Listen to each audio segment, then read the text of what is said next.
Allport's approach to personality theory. Answers to 3 interrelated questions reveal Allport's approach to personality theory. 1. What is personality? 2. What is the role of conscious motivation in personality theory? 3. What are the characteristics of the psychologically healthy person? What is personality? Few psychologists have been as painstaking and exhaustive as Allport in defining terms. His pursuit of a definition of personality is classic. He traced the etymology of the word persona back to early Greek roots, including the Old Latin and Etruscan meanings. As we saw in Chapter 1, the word personality probably comes from persona, which refers to the theatrical mask used in ancient Greek drama by Roman actors during the 1st and 2nd centuries BCE. After tracing the history of the term, Allport spelled out 49 definitions of personality as used in theology, philosophy, law, sociology, and psychology. He then offered a 50th definition, which in 1937 was the dynamic organization within the individual of those psychophysical systems that determine his unique adjustments to his environment. In 1961, he had changed the last phrase to read that determine his characteristic behavior and thought. The change was significant and reflected Allport's penchant for accuracy. By 1961, he realized that the phrase adjustments to his environment could imply that people merely adapt to their environment. In his later definition, Allport conveyed the idea that behavior is expressive as well as adaptive. People not only adjust to their environment, but also reflect on it and interact with it in such a way as to cause their environment to adjust to them. Allport chose each phrase of his definition carefully so that each word conveys precisely what he wanted to say. The term dynamic organization implies an integration or interrelatedness of the various aspects of personality. Personality is organized and patterned. However, the organization is always subject to change, hence, the qualifier dynamic. Personality is not a static organization, it is constantly growing or changing. The term psychophysical emphasizes the importance of both the psychological and the physical aspects of personality.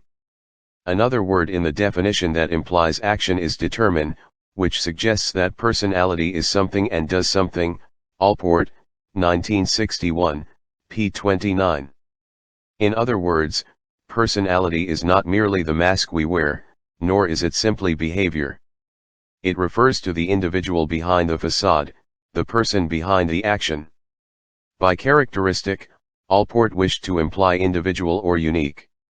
The word character originally meant a marking or engraving, terms that give flavor to what Allport meant by characteristic. All persons stamp their unique mark or engraving on their personality, and their characteristic behavior and thought set them apart from all other people. Characteristics are marked with a unique engraving, a stamp, or marking, that no one else can duplicate. The words behavior and thought simply refer to anything the person does. They are omnibus terms meant to include internal behaviors, thoughts, as well as external behaviors such as words and actions. Allport's comprehensive definition of personality suggests that human beings are both product and process. People have some organized structure while, at the same time, they possess the capability of change.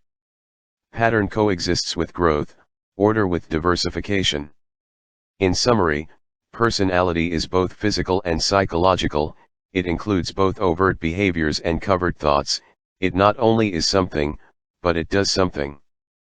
Personality is both substance and change, both product and process, both structure and growth. What is the role of conscious motivation? More than any other personality theorist, Allport emphasized the importance of conscious motivation. Healthy adults are generally aware of what they are doing and their reasons for doing it. His emphasis on conscious motivation goes back to his meeting in Vienna with Freud and his emotional reaction to Freud's question, "And was that little boy you?" Freud's response carried the implication that his 22-year-old visitor was unconsciously talking about his own fetish for cleanliness in revealing the story of the clean little boy on the tramcar. Allport insisted that his motivation was quite conscious. He simply wanted to know Freud's ideas about dirt phobia in a child so young. Whereas Freud would assume an underlying unconscious meaning to the story of the little boy on the tram, Allport was inclined to accept self-reports at face value. This experience taught me that depth psychology, for all its merits, may plunge too deep, and that psychologists would do well to give full recognition to manifest motives before probing the unconscious. However, Allport did not ignore the existence or even the importance of unconscious processes. He recognized the fact that some motivation is driven by hidden impulses and sublimated drives. He believed, for example, that most compulsive behaviors are automatic repetitions, usually self-defeating, and motivated by unconscious tendencies. They often originate in childhood and retain a childish flavor into adult years.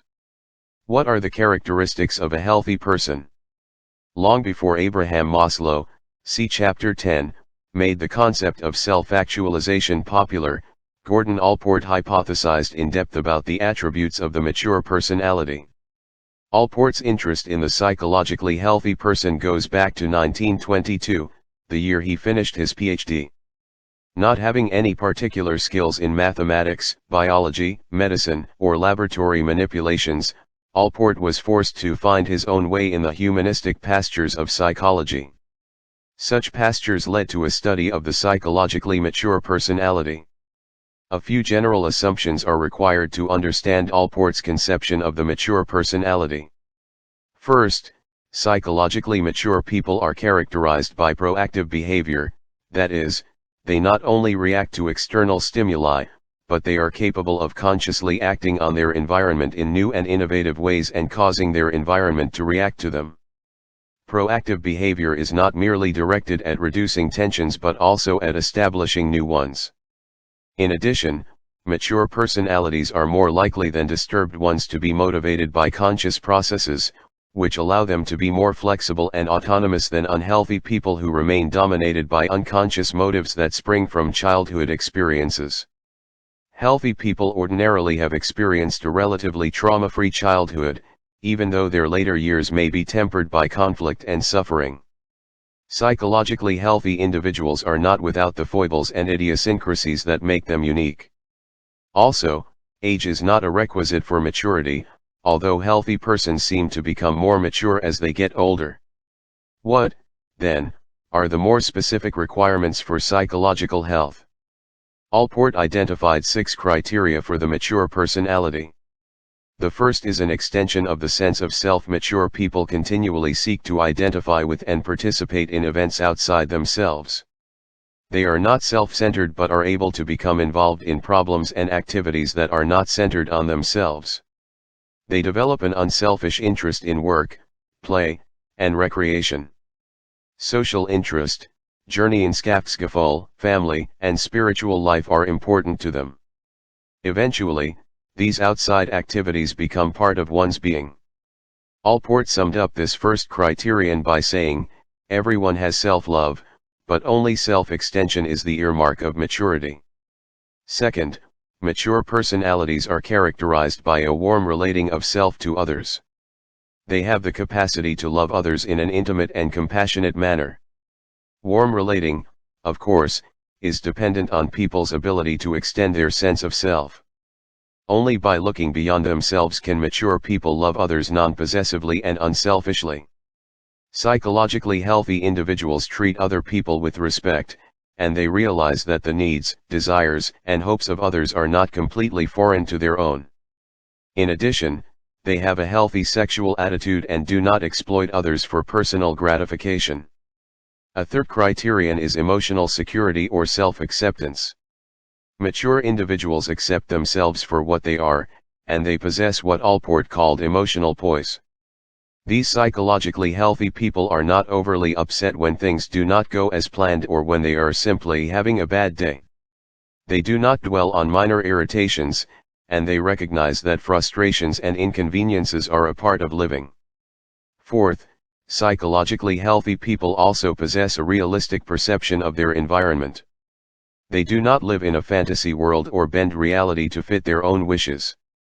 They are problem-oriented rather than self-centered, and they are in touch with the world as most others see it. A fifth criterion is insight and humor.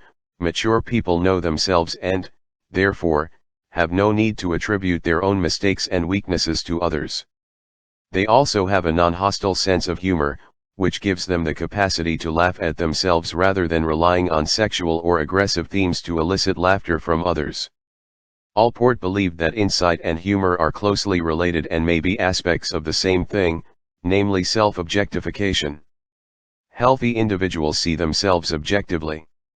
They are able to perceive the incongruities and absurdities in life and have no need to pretend or to put on airs. The final criterion of maturity is a unifying philosophy of life. Healthy people have a clear view of the purpose of life. Without this view, their insight would be empty and barren, and their humor would be trivial and cynical. The unifying philosophy of life may or may not be religious, but Allport, on a personal level, seemed to have felt that a mature religious orientation is a crucial ingredient in the lives of most mature individuals. Although many church-going people have an immature religious philosophy and narrow racial and ethnic prejudices, deeply religious people are relatively free of these prejudices. The person with a mature religious attitude and a unifying philosophy of life has a well-developed conscience and, quite likely, a strong desire to serve others.